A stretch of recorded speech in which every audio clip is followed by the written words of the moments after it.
আসসালামু আলাইকুম। আজকে আমরা চলে এসেছি হচ্ছে যশোরের মনিরামপুরের মালটা বাগানে। তো প্রথমে আমরা বাসা থেকে রওনা হলাম। আশেপাশের সুন্দর দৃশ্য দেখতে দেখতে আমরা যাচ্ছিলাম। যেহেতু আমরা জায়গাটা চিনি না, লোকজনকে জিজ্ঞেস করে করে যাচ্ছিলাম।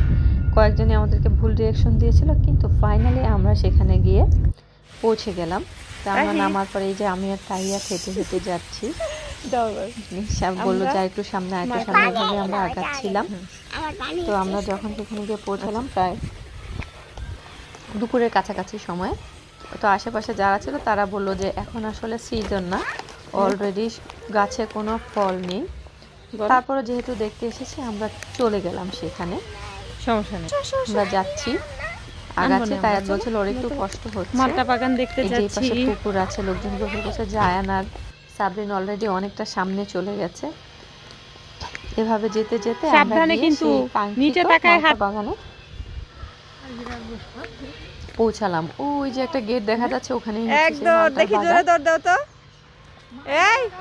তো আমরা ভিতরে ঢোকার পরে গ্রামের লোকজন বলছিল যে এখন না এসে নভেম্বরের দিকে আসলে ভালো হতো, তখন অনেক ফল থাকে এবং অনেক লোকজন আসে।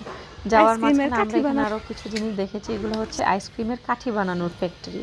এই সেই গ্রিন মালটা বাগান নার্সারি আব্দুল করিমের। তা আমরা ভিতরে ঢুকে গেলাম।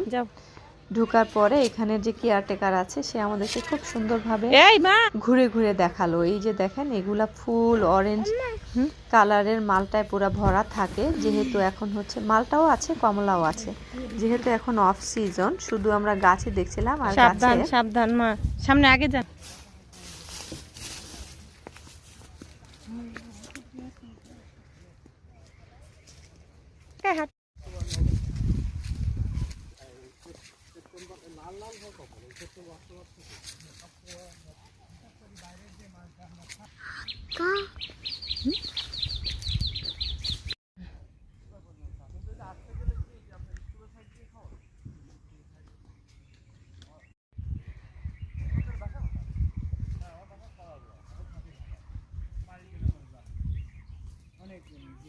ব্রিন দুনিয়ার কুল পড়ে আছে গাছের নিচে, আসো।